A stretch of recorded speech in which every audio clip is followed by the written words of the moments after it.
Hey guys and gals, Jim here, and I know it's been a while since I did a video, and I kind of took a little break from building stuff for a while. I got some things to finish up, but as far as bases for some of those little small kits that I've been messing with and all that, but I don't keep much of a stash, and with this COVID-19 deal going in Illinois, there's a lot of stuff that's still closed. Hobby Lobby is still closed. I don't know when they're going to reopen, possibly maybe the end of the month. We don't know. We still got cases on the rise in Illinois and stuff.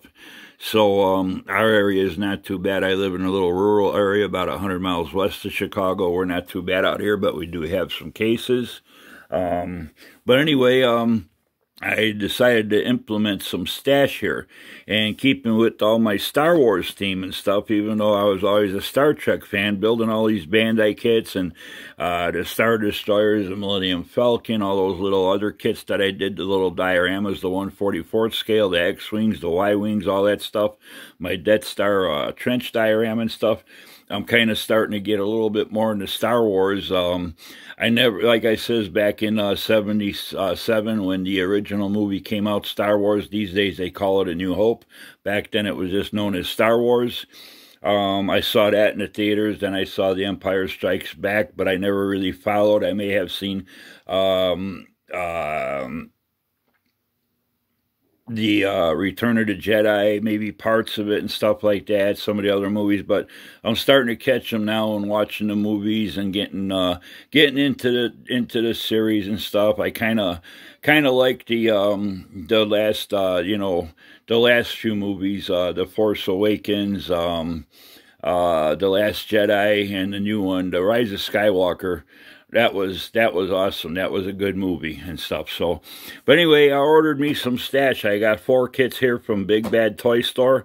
They're located up in Wisconsin. Just go on Google, type in Big Bad Toy Store, and you'll find them. They carry Star Wars kits. They carry all different kind of figures, high-end figures and all that. These are all the 1/12 scale. I got 4 kits here. We'll go through them one by one, which ones I got and stuff. But these were all right about $17 a piece. And all 4 kits total only cost $4 shipping flat rate. Whether I would have ordered 1 or the 4 of them or more.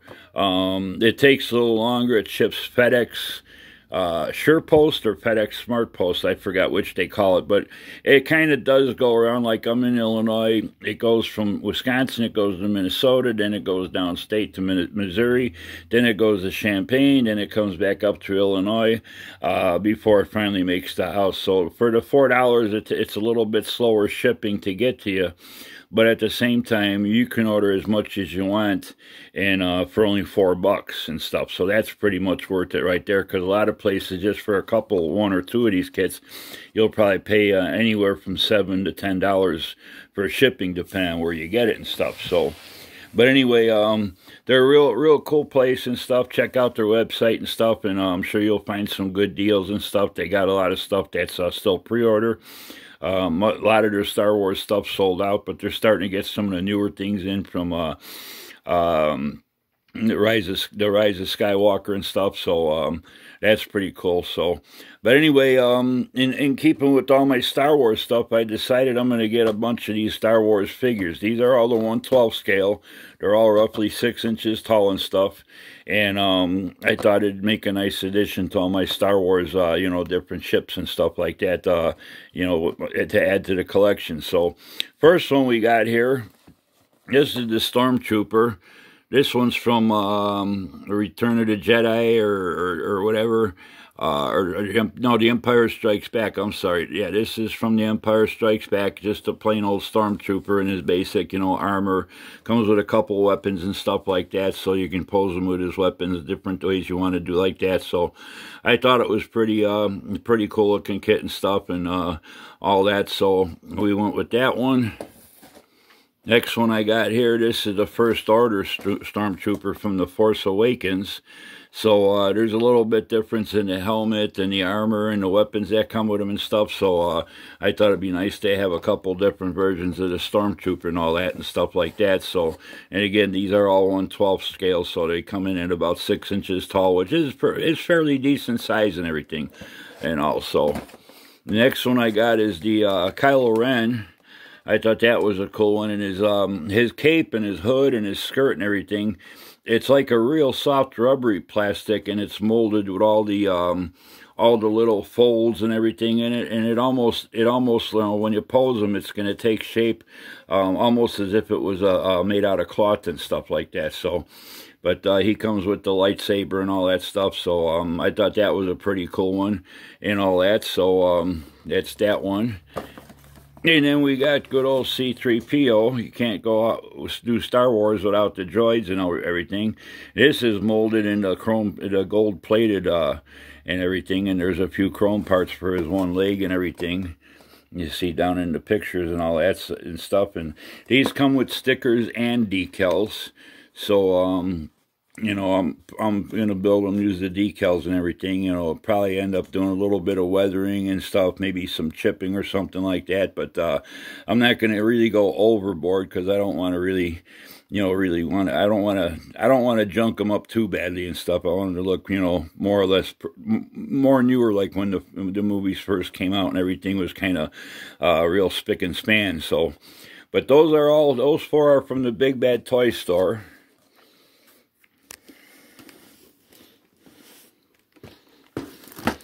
And we got 2 more here, and these I got from Hobby Link. They were fairly decent priced and all that, and they're really selling a lot of their Star Wars stuff. I think when I went on their website, just Bandai Star Wars, they had like 51 or 52 items. I think now it's showing on their website they're down to like about 42, 43 items or something left, or Bandai things left like that. The one thing, if anybody's interested in that Imperial Star Destroyer that Bandai did, that 5,000 scale one, they got it on there. I believe it's $59, right around there somewhere. So it's a fairly decent price, and I think shipping would only be about $7.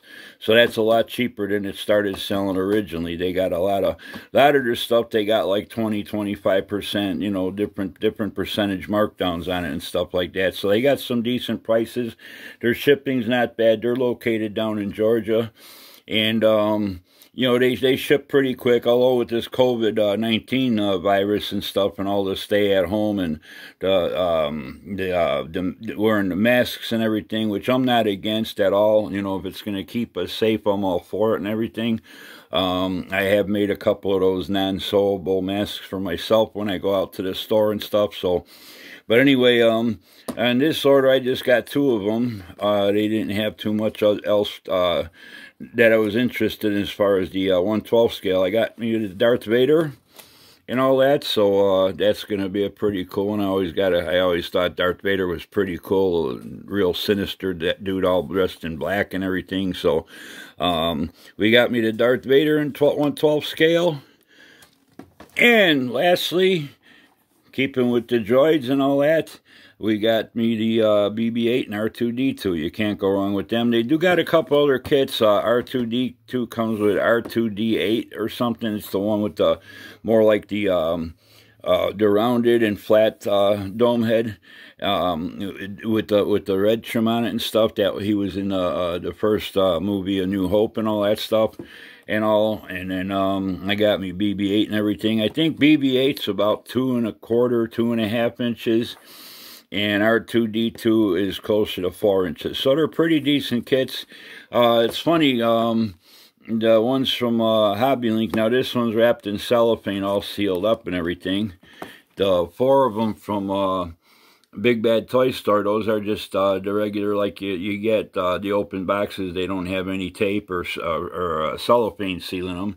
And then the Darth Vader one from Hobby Link, that's got those plastic bands around it and stuff. So I don't know where they get different places. They package them differently and seal the boxes up. But so I got 6 new figure kits and everything, and I'm gonna try to do like maybe a little display diorama with you know, kind of like inside of one of the ships with all the wall panels and maybe some fiber optic lighting and stuff, like little controls on the wall units and stuff and all that, to give them more interest rather than just have them as standalone kits and everything. So, but that's what Jim's got going on and all that. And I haven't stopped modeling. I just didn't want to run out. I only had 2 kits left in stock, and I will get to them eventually. They're both car kits. One's the '89 Michael Keaton Batmobile, which I've been working on a little bit, but not much. I just received my new solder iron and stuff, because my original 2, they both decided to take a dump on me at the same time. So I got me some new equipment there for soldering LEDs and everything, because the Batmobile I want to light. And then I got me the 68 Charger, the Rebel kit and everything and all. But like I says, I kind of held off a little bit. Plus, we've been having a lot of cold, damp weather, so it kind of affects my old joints a little bit. And some days you just don't feel like getting motivated to get in the mood to build and stuff, or you just want to take it easy and relax and not let things bother you and stuff. So, but that's what we got going on. So I got a bunch of new stash here to keep me busy for a while, and there's some other things I'm looking at. I know sometime toward the end of this year, either late fall or early next year, Mobius is doing the Discovery from 2001: A Space Odyssey in 1/350th scale, and it's only supposed to be about 24 inches, somewhere about there, compared to the other one, which is about 44 inches long, and all that. And it's going to be like a third of the cost, I think, somewhere between 39. They said someplace I saw on Cultman TV, they said somewhere approximately between $39 and $49, I believe. So I'm looking forward to that. I like the big one, but I just I wasn't going to pop for the money, especially since this doesn't come with any detailing for the interior of the head, as far as the pod bays and stuff, the control room and stuff like that. So the smaller one, you can probably get away without doing that kind of stuff and still get it lit up a little bit, and, you know, do something, maybe a little scratch built something to make it look like something. So I'm looking forward to that. That's probably going to be like one of my kits that I'm looking forward to, that I got on my bucket list that I really want to do. I don't have much room for too many bigger kits. I thought about doing the big Revell. They re-released their big 1/2700 scale Star Destroyer now. It's listed at most places I've seen it under $100. I'd like to do it. Do I want to drill all the holes like I did in that small build and play one a couple years back? Not really. You know, I mean, it'll look great, but I got the that one, which is 16 inches. The 2700 scale is 24 inches, and I did that Bandai one, which makes all of them, puts all of them to shame because of the detail, even though it's only about 12.5 inches long. But the detail just makes it look it makes the other ones look too much toy-like and stuff. So, but anyway, that's what's going on. That's what I got in my plans for the future months and everything. And you know, I'm sure there will be other kits. I would like to pick up some more figures. I know I think they got the Mandalorian, not Kylo Ren, the Mandalorian, Jango Fett, or Boba Fett. Yeah, Boba Fett. I think they're carrying him at Hobby Lobby now, so when they open, I'll probably pop up there and use the 40% off on that one. I would like to see if I can find any kits of like Rey and Finn. I don't think they do any of those. You can get action figures. I think they're called the Black Series or something, but they're pretty pricey. But I would like to do that. I would like to see if they I don't know if Bandai ever did a kit of Chewbacca, but I wouldn't mind having a kit to do of Chewbacca to add to all this collection and stuff. So, But there are some other kits, figure kits in 1/12 scale. So I may think about some more down the line in the future and stuff. But for now, this was sufficient to add to my stash, and it'll keep me busy for some time. So till the next time, thanks for subscribing. Thanks to all my new subscribers. Thanks for leaving all your great comments. Thanks for hitting the like button. And you guys all stay safe out there. I know this is kind of getting a little bit of a hassle, you know. This has been going on a few months now, but it doesn't seem like they're getting any place with the testing, or now they're talking about they don't have enough of that remdesivir or whatever that drug is. That kind of cuts down the downtime that you got the virus and stuff. You know, like I haven't had no problems. You know, most of my neighbors are cool and stuff and all, but I still keep it safe out there. And like I says, I wear the mask every place around here, stores, Walmart, Dollar General, the post office, different places. They require you wear a mask when you're in their stores. So I don't have a problem as long as it's going to do us good and everything. So till the next time, guys, all stay safe, take care, and hopefully we make it through this virus thing. It doesn't look like it's going to end anytime soon, but hopefully we make it through, and the modeling community stay safe, and you guys all keep building fantastic models that you do, because I enjoy watching your videos just as much as you enjoy watching mine. So till the next time, we'll talk to you. Bye.